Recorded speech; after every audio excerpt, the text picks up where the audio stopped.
नमस्कार। कक्षा 8 को सम्पूर्ण विद्यार्थीलाई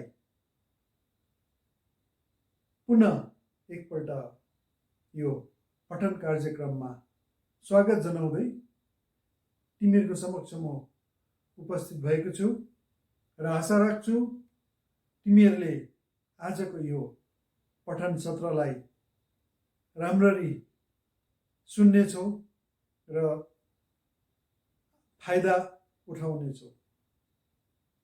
र आज म एउटा कविता लिएर आएको छु र यो कविता पढाउनभन्दा अगाडि दुई कुरा तिमीहरूलाई म भन्न मन लाग्यो। यो जुन चाहिँ महामारीको समय छ, हामीले राम्रोसँग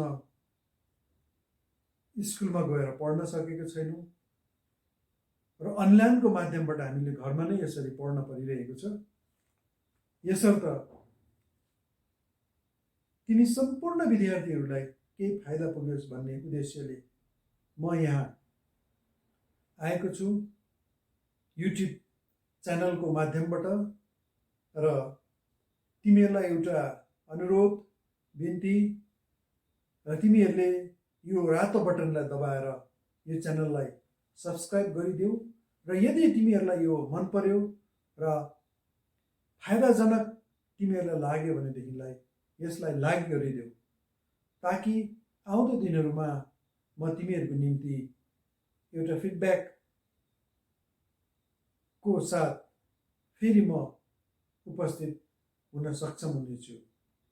र त नानी हो, अब हामी पठनपट्टि लागौँ। र आजको शीर्षक तिमीहरूले अभागै देखिसकेको छौ। आज हामी कविता पढ्न गइरहेको छौँ र कविताको शीर्षक छ निर्झर। र निर्झरको अर्थ तिमीहरूलाई थाहा नै छ। निर्झर भनेको खोला, छाँगो, सानो खहरे खोलालाई हामी निर्झर भन्छौँ। र यसका कवि हुनुहुन्छ नरेन्द्र प्रसाद कुमाई। र पहिला म यो निर्झर भन्दाखेरि एउटा कुरा मलाई याद आयो। र पृथ्वीलाई दुई भागमा हामी बाँट्न सक्छौँ, एउटा जल र एउटा थलको रूपमा। र थल जमिन हो, र जल भनेपछि खोला, नाला, सागर, समुद्र, नदी, यी सब जलको अन्तर्गत आउँदछ। र पहिला हाम्रो यो जुन चाहिँ पृथ्वी छ, यहाँनिर जुन चाहिँ जल तयार हुन्छ यो समुद्रको बाँफ उठेर माथि जान्छ र माथिबाट यो वर्षाको रूपमा तल आउँछ र सानो सानो खोल्चाको माध्यमबाट बग्दै बग्दै एकअर्कामा मिसिएर यो खोलाको रूप लिएर अघि आउँछ। र खोलाको रूप यसरी नै बढ्दै बढ्दै गएर एकअर्कामा मिसिँदै गएर नदीको रूप लिन्छ र नदीहरू फेरि गएर समुद्रमा मिल्छ। यो एउटा तथ्याङ्क भनौँ या यथार्थ तिमीहरूलाई मैले भने। अब निर्झर कवितापट्टि लागौँ। र पहिला कविता पढ्नभन्दा अगाडि तिमीहरूलाई म संक्षिप्त रूपमा कविको परिचय दिने कोसिस गर्छु। र कवि नरेन्द्र प्रसाद कुमाई हुनुहुन्छ र उहाँको जन्म यहाँ लेखिएको छ 25 जुलाई 1926 को दिन कालिम्पोङको छिबो बस्तीमा भएको थियो। र उनको मृत्यु 26 दिसम्बर 1948 को दिन भएको थियो। र उनी माता जमुना देवी र पिता नरप्रसाद कुमाईको कोखमा कान्छा सन्तानको रूपमा पैदा भएका थिए। र उनी खालि 23 वर्षको कलिलो उमेरमै स्वर्ग आरोहण भएका थिए। उनी कालिम्पोङको एसयुएमआई 3 ताकको एकमात्र ठुलो स्कुल एसयुएमआईमा पढेका थिए र उनले धेरै फुटकर कविता कथा रचनाहरू गोरखापत्र पत्रिकाहरूमा उनले प्रकाशित गरेका थिए र उनको एउटा ठुलो कृति हो खण्डकाव्य रोदन। र तिमीहरूलाई थाहा भयो उनको विषयमा धेर थोर भए पनि अब हामी कविता पठनतर्फ लागौँ र कविता पठनतर्फ लाग्नु अगाडि तिमीहरूलाई म यो कवितामा भएको कठिन शब्द अथवा नयाँ शब्द तिमीहरूको निम्ति अपरिचित शब्दहरूको अर्थ म भन्न गइरहेको छु र तिमीहरूले किताबमा दाग लगाऊ, पेन्सिलले दाग लगाऊ र मैले भनेको जुन चाहिँ अर्थहरू छ यसलाई पनि खातामा लेख्ने प्रयास गर र चिर भनेको एकदमै लामोलाई हामी चिर भन्छौँ र शेष भनेको अन्त गर्नु, खत्तम गर्नु, सुधा भनेको अमृत र प्रेम सुधा भनेको चाहिँ अमृतहरूको पनि एकदमै मिठो अमृत, प्रेमले भरिएको अमृतलाई प्रेम सुधा भनिन्छ। अन्तर भनेको भित्रबाट, गर्भबाट, अन्तर भनेको भित्र गर्भ र विराट भनेको एकदमै विशाल, एकदमै ठुलो भनेको, नित्य भनेको सधैँभरि भनेको, निरन्तर भनेको लगातार, अङ्ग्रेजीमा भन्नु हो भने यसलाई कन्टिन्युटी हामी भन्न सक्छौँ र दिक्क भनेको वाक्कै लाग्नु, रति भनेको अलिकति पनि, एक रति भन्छौँ नि हामी, होइन?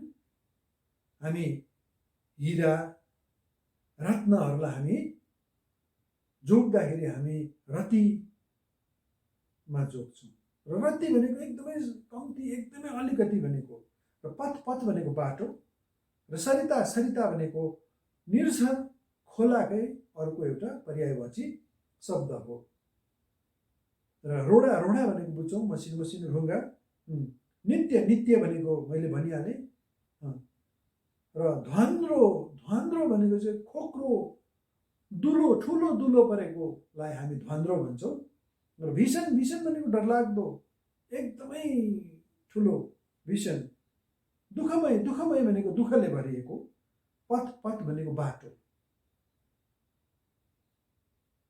धावा भनेको हतार, एकदमै उकुस मुकुस भएर अघि आउनु, हतारको साथ आउनु।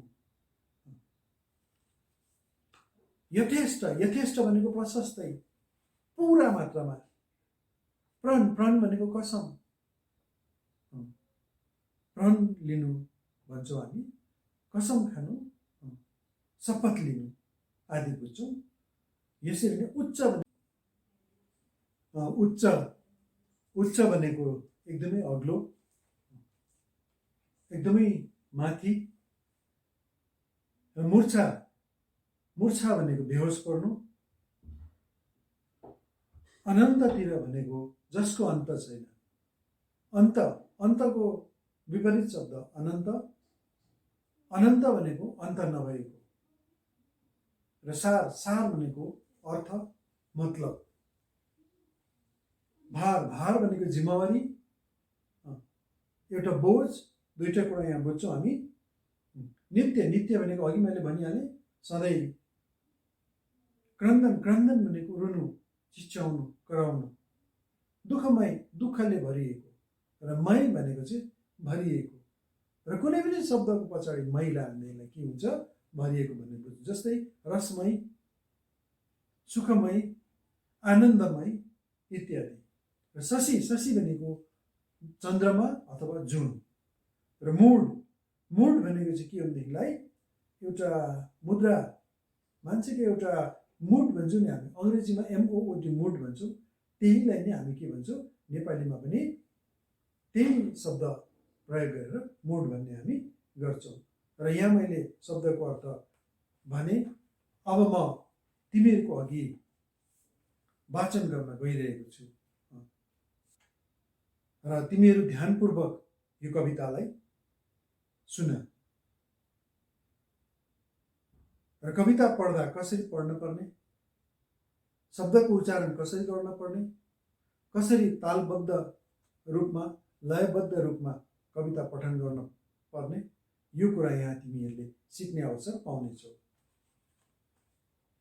निर्झर युग युगदेखि युग युगसम्म निर्झर कसरी धाइरहन्छौ, चिरचिरको यो तिम्रो यात्रा भन न कहिले शेष यो गर्छौ।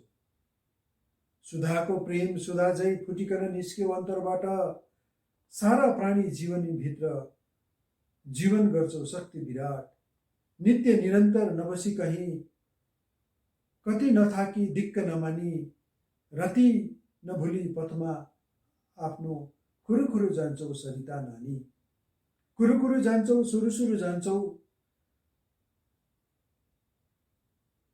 कहीँ रोडामा ठक्कर खान्छौ, धुरुधुरु रुन्छौ आँसु बगाई, नित्य यसरी नबसी जान्छौ। कहीँ रोडामा ठक्कर लाग्छ, कहीँ ध्वान्रो बीच जीवन डुब्छ, कहीँ छाँगो भीषण अग्लो, दुःखमय पथमै जीवन बित्छ। यस्तो दुःखमय पथको यात्रा गर्छौ कोसित मिल्न निर्झर, किन धावा झन् यत्रो बेगले, क्षणभर बसेर सास त फेर।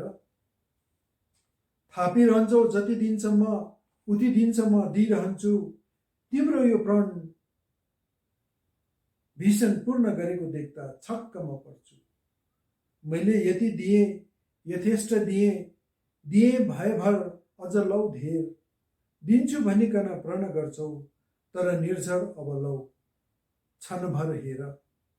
बगी बगी जान्छौ, खस्दै जान्छौ, श्वास नगरी सास नफेरी, लड्दै ठक्कर खाँदै जान्छौ, कुदी कुदी जान्छौ, गली गली जान्छौ, कति कति धक्का पथमा खान्छौ, हुलमुल गर्दा कति चिरिन्छौ, खस्दा छाँगाबाट त्यो उच्च क्षणभर त्यही मूर्छा पर्छौ। दायाँ बायाँ न कतै हेर्छौ, दायाँ बायाँ न कतै हेर्छौ, कहिले न तिमी पछि नै फिर्छौ, अनन्ततिर ती आँखा गाडी, अघि बढ्छौ अघि नै सर्छौ। क्षणिक सुखको निम्ति यसरी मरिमेट्नु नै जीवन भार, जीवन सार, गरम छातीको सुख सपनामा लायो जीवनमा ठुलो भार। सुख होस् दुःख होस्, सुख होस्, सुख होस् दुःख होस्, नित्य तमासा सुख दुःखकै होस्। दुःख औ सुख औ तब पो जीवन, कि नहोस् सुख नै दुःख पनि नहोस्। पाऊ सुख पनि गर्छौ क्रन्दन, जानी जानी दुःखमय विश्व, अमावस्यामा शशि दर्शनको इच्छा गर्ने मूड हो जीव। र तिमीहरूको अघि मैले पठन गरेँ। अब म यस कविताको प्रत्येक पंक्तिलाई, प्रत्येक लहरलाई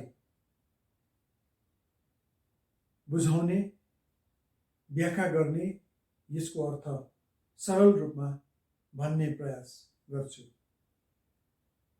र युग युगदेखि युग युगसम्म निर्झर कसरी धाइरहन्छ भन्दाखेरि धेरै पहिलादेखि एक युग, दुई युग, तीन युग, कति हो कति, यस्तो वर्षौं वर्षौं अरबौं वर्षदेखि तिमी खोला कसरी धाइरहेको छौ। तिम्रो यति लामो यात्रा कहिले तिमी अन्त गर्छौ। अमृतहरूमा पनि सबैभन्दा मिठो प्रेमले भरिएको अमृत तिमीले बोकेको हुन्छौ खोला, त्यो हो पानी। र त्यो पानी लिएर तिमीले सारा पृथ्वीको प्राणी जगतमा र उद्भिद जगतमा एउटा जीवन प्रदान गर्छौ, जीवन दिन्छौ र जीवनलाई शक्ति दिन्छौ। तिमी कहिले पनि नबिसाइ जान्छौ। अर्को पंक्ति, तिमी कहिले पनि नबिसाइ जान्छौ, कहिले तिमी दिक्क मान्दैनौ, अलिकति पनि तिमी नभुलिकन खुरुखुरु जान्छौ खोला सरिता नानी। तिमी खुरुखुरु जान्छौ, तिमी कोही बेला रोडामा ठोकिन्छौ, कोही बेला धुरु धुरु रुन्छौ, र सधैँ तिमी नबसिकन अघि बढेर जान्छौ। र तेस्रो पंक्तिमा आउँ हामी। कहीँ रोडामा ठक्कर लाग्छ, कहीँ धुन्द्रो बीच जीवन डुब्छ। र खोला अघि बढेर जाँदा, निर्जन अघि बढेर जाँदाखेरि कोही बेला रोडामा ठोक्किन पुग्छ, कोही बेला जङ्गलको बिचमा, चारैतिर जङ्गल बिचमा एउटा खोला बढिरहेको, धुन्द्रो जस्तो भएर बढिरहेको, जहाँ तिम्रो जीवन डुबेर जान्छ, अन्धकार भएर जान्छ। र कहीँ चाहिँ अग्लो छाँगो छ, झरना अग्लो छ, र तिम्रो दुःखले भरिएको बाटोमा आफ्नो जीवन बित्छ। र यसरी दुःखमय पथको तिमी यात्रा गर्छौ र कोसित मिल्नलाई तिमी यात्रा गर्छौ भनेर कविले यहाँ खोलालाई प्रश्न गरे जस्तो देखिन्छ।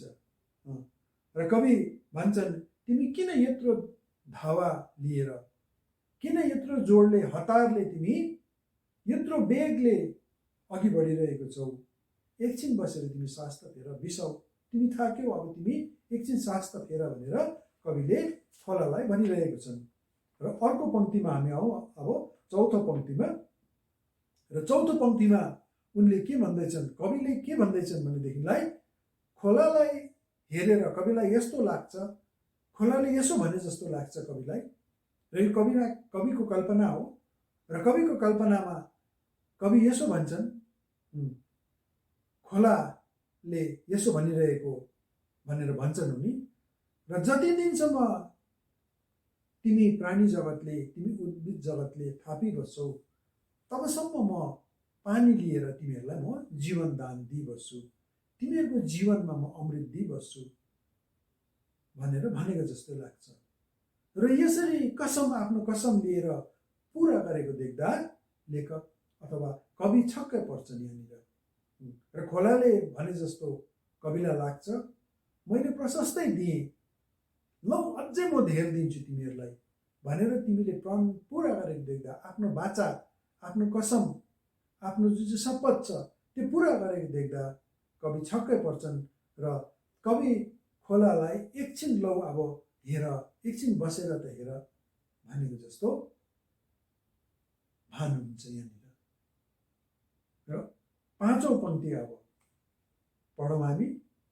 र खोला तिमी बग्दै बग्दै जान्छौ, तिमी स्वाहा गर्दै तिमी सास नफेरिकन जान्छौ, एकछिन नबिसाइ जान्छौ, कोही बेला तिमी ठोकिँदै जान्छौ, कुद्दै जान्छौ, तिमी गली जान्छौ, तिमी थाकेर गलेर जान्छौ। र बाटोमा तिमी कति धक्का खान्छौ, हुलमुल गरेर जाँदाखेरि तिमी चिरिन्छौ। भन्नुको अर्थ चाहिँ खोला एकदमै बगेर जाँदा, ओह्रालो बग्दै जाँदाखेरि ढुङ्गा मुढा माटोहरूमा ठोकिँदै जाँदाखेरि त्यो उछिटिएर पानी यता र उता जाँदाखेरि चिरिएको जस्तो भाव कविलाई लाग्छ, चिरिएको जस्तो कल्पना कविले यहाँ गरेका छन्। र कोही बेला तिमी माथि छाँगाबाट खस्दाखेरि तिमी के हुन्छौ, मुर्छा पर्छौ भनेर कवि भन्दैछन्। यो भन्नुको तात्पर्य के हो भनेदेखिलाई चाहिँ माथिबाट पानी खस्दाखेरि कोही बेला के हुन्छ, तल गएर एउटा सानो दहको रूपमा यो पानी बस्छ र त्यहाँ एकछिन अडिन्छ पानी। र त्यो अडिएको पानीलाई हेरेर कविलाई लाग्छ कि यहाँ सरिता अथवा झरना, खोला मुर्छा परिरहेको छ। र अब छैटौँ पङ्क्तिपट्टि हामी लागौँ। र दायाँ बायाँ न कतै हेरेर तिमी अघि बढ्छौ, न तिमी देब्रेपट्टि हेर्छौ, न तिमी दाहिनेपट्टि हेर्छौ। भन्नुको अर्थ तिमी कहीँ पनि तिम्रो ध्यान भट्काउँदैनौ, तिमी आफ्नो लक्ष्यलाई लिएर तिमी सधैँ अघि बढेर जान्छौ, तिमी अनन्ततिर हेरेर जान्छौ जसको अन्त छैन, त्यो सागरतिर तिमी हेरेर अघि बढ्छौ र तिमी अघि नै बढेर जान्छौ र तिमी कहिले पनि पछि फर्केर हेर्दैनौ। र एकछिनको सुख र खोलाको अन्तिम लक्ष्य नै के हो, समुद्रमा गएर मिल्नु। र समुद्र अथवा सागरमा गएर मिलेपछि आफ्नो सम्पूर्ण कर्तव्य खोलाको पुरा भएको जस्तो देखिन्छ। र त्यति एकछिन खोलामा, समुद्रमा गएर मिल्नुको निम्ति तिमी यत्रो जीवनमा एउटा भार लिएर अघि बढिरहेको छौ र तिमी मरिमेटेर तिमी अघि बढिरहेको छौ खाली समुद्रमा गएर मिल्नको निम्ति। जब तिमी गएर त्यहाँ विलिन हुन्छौ, तिम्रो अस्तित्व सकिन्छ, तिमी सकिएर जान्छौ। र त्यतिको लागि तिमी किन यत्रो जीवनमा ठुलो भार लिएर अघि बढ्छौ भनेर कविले खोलालाई भनिरहेको छन्। र गरम छातीको सुख सपनामा लायो जीवनमा ठुलो भार, अथवा गरम छाती भनेको मनमा एकदमै सपना बुन्नु, कल्पना गर्नु, मनमा ठुलो ठुलो इच्छा आकाङ्क्षाहरू पाल्नुलाई यहाँ गरम छातीको सुख सपना भनेर कवि भन्दैछन्। र त्यो मनको आकाङ्क्षा, इच्छा, चाहना समुद्रमा गएर जुन चाहिँ मिल्ने चाहना आकाङ्क्षा छ, त्यतिले गर्दाखेरि तिमीले जीवनमा के गर्यौ, एउटा ठुलो भार लिएर अघि बढ्यौ। र अन्तिम पङ्क्तिपट्टि हामी अब जाउँ न। र दुःख होस् सुख होस्, सुख होस् दुःख होस्, नित्य तमासा सुख दुःखकै होस्। र लेखक यहाँ भन्नु चाहन्छन् कि हाम्रो जीवनमा दुःख पनि होस्, सुख पनि होस्, र सुख पनि होस्, दुःख पनि होस्, र यहाँनिर चाहिँ दुःख र सुखको सम्मिश्रण होस्, दुईटै मिलेको होस्, सुख पनि दुःख पनि मिलेको होस्, तब मात्र जीवनको अर्थ हुन्छ। यदि यहाँ सुख मात्रै छ भनेदेखिलाई पनि सुखको अर्थ खुलिँदैन, र यहाँ दुःख मात्रै छ भनेदेखिलाई पनि जीवन निरर्थक भएर जान्छ, जीवनको केही अर्थ हुँदैन। यस कारणले गर्दाखेरि दुःख सुख दुईटै हुन जरुरी छ भनेर कविले यहाँ हामीलाई भन्न चाहन्छन्। र उनी यो पनि भन्न चाहन्छन् कि यो संसारमा यदि सुख छैन भनेदेखिलाई दुःख पनि नहोस्, यदि दुःख छैन भनेदेखिलाई सुख पनि नहोस्। र हामी के गर्छौँ, सुख पाऊँ भनेर हामी यहाँ के गर्छौँ, कराउँछौँ, चिच्चाउँछौँ, सधैँभरि सुख प्राप्तिको निम्ति हामी रोइरहेको हुन्छौँ, आलाप गरिरहेको हुन्छौँ। तर हामी यो जान्दैछौँ कि यो संसार चाहिँ के छ, दुःखले भरिएको छ। यो संसारमा दुःख छ, सुख मात्रै छैन। यहाँनिर सुखभन्दा ज्यादा यो संसारमा दुःख छ। तर त्यो जान्दा जान्दै पनि हामी सुख पाउने एउटा चाहना सधैँभरि मनमा पालेर बस्छौँ। र अन्तिममा उनले गएर भन्छन्, अमावस्यामा शशि दर्शनको इच्छा गर्ने मुड हो जीव। हाम्रो जीवन चाहिँ के हो, सुख प्राप्तिको निम्ति मात्रै तडपिने, अर्थात् औँसीको दिन जुन हेर्ने, इच्छा बोकेर अघि बढ्ने एउटा रूप हो भनेर कवि भन्दैछन्। अर्थात् हामीले औँसीको दिन कहिले पनि हामी चन्द्रमा देख्न सक्दैनौँ। र यस्तो इच्छा मनमा पाल्नु चाहिँ के हो, कहिले पुरा नहुने अधुरो इच्छा हो, अतृप्त इच्छा हो, जुन कुरा पूर्ण हुनै सक्दैन। र लेखकले, कविले यही भन्न चाहेका छन् कि अन्तमा गएर यही भन्न चाहेका छन्, हाम्रो जीवन दुःखले भरिएको छ, र यो दुःखले भरिएको जीवनमा हामी सुख प्राप्तिको निम्ति हामी रोइ कराइ गर्छौँ। तर यो हामीले बुझ्न पर्छ, संसार दुःखले भरिएको छ, र दुःखलाई हामीले स्वीकार्न सक्नुपर्छ। र जसरी औँसीमा हामीले जुन देख्दैनौँ, जुन देख्न सक्दैनौँ, त्यसरी नै हामीले जीवनमा सुखको पछि, अर्थात् सुख पाऊँ भनेर हामी आलाप विलाप गरिरहनु हुँदैन। र यही सन्देश लिएर कविले यो कविता शेष गरेका छन्। र यो कविता हामीले पढिसक्यौँ। अब तिमीहरूको काम के हुन्छ भनेदेखिलाई पछाडिपट्टि पातामा दिएको जुन चाहिँ यो प्रश्न उत्तर अभ्यासहरू छन्, ती अभ्यासहरूलाई गरेर आफ्नो शिक्षक शिक्षिकालाई देखाउने। कारण पढेर मात्र हुँदैन, तर त्यसलाई हामीले व्यवहारिक रूपमा उतार्न सक्नुपर्छ। र अभ्यास 1 मा यहाँनिर, अभ्यासभन्दा अगाडि यहाँनिर कठिन शब्दको अर्थहरू दिएको छ। त्यो अर्थहरूलाई, शब्द र अर्थहरूलाई हेर, त्यस पश्चात त्यो शब्दहरूलाई राखेर यो 1 नम्बर अभ्यास पुरा गर। र 2 नम्बर अभ्यासमा वाक्य बनाउनु रहेछ। 3 नम्बरमा पर्यायवाची शब्द रहेछ। पर्यायवाची भनेको चाहिँ, पर्यायवाची शब्द भनेको त्यस्तै अर्को शब्द, त्यही अर्थ भएको अर्को शब्द, त्यही माने बुझाउने त्यही कुरा त्यही वस्तुलाई बुझाउने अर्को शब्दलाई पर्यायवाची शब्द भनेर भनिन्छ। शशी, शशीको अर्थ जुन र मयङ्क पनि भनिन्छ, त्यसलाई चन्द्रमा पनि भनिन्छ। एउटा तिमीहरूलाई मैले भनिदिएँ, अब अरू तिमीहरूले गर्नु। र यहाँदेखि उता प्रश्न उत्तरहरू छ। निर्जर कहाँबाट निस्कन्छ? 1 नम्बर प्रश्न, र यो हामीले अघि नै पढिसक्यौँ। निर्जर अन्तरबाट निस्किन्छ, अर्थात् अन्तरको मतलब जमिनको भित्र भन्ने हामी यो पाठमा बुझ्छौँ। भित्रबाट निस्कन्छ, जमिनको भित्रबाट निस्कन्छ। र अर्को छ 5 नम्बर प्रश्न यहाँनिर रहेछ, सप्रसङ्ग व्याख्या गर। र सप्रसङ्ग भनेको प्रसङ्गसित, अर्थात् कति बेला, कुन समयमा, कुन सन्दर्भमा यो कुरा भनिएको, त्यसलाई प्रसङ्ग भने सप्रसङ्ग भनिन्छ। व्याख्या भनेको त्यसलाई बुझाउनु, अर्थलाई खोलेर लेख्नु, विस्तारपूर्वक लेख्नु। अर्को यहाँनिर भाव विस्तार छ। भाव विस्तारको अर्थ पनि त्यही नै हो, त्यसलाई विस्तारपूर्वक लेख्नु, बताएर लेख्नु। यहाँनिर चाहिँ प्रसङ्ग दिइबस्नु जरुरी छैन। र निर्जर कविताको सारांश लेख। तिमीहरूले जे बुझ्छौ छोटो रूपमा लेख। यहाँ एक वचन र बहुवचनको कुरा पनि रहेछ, र त्यो पनि तिमीहरूले काम गरेर देखाऊ।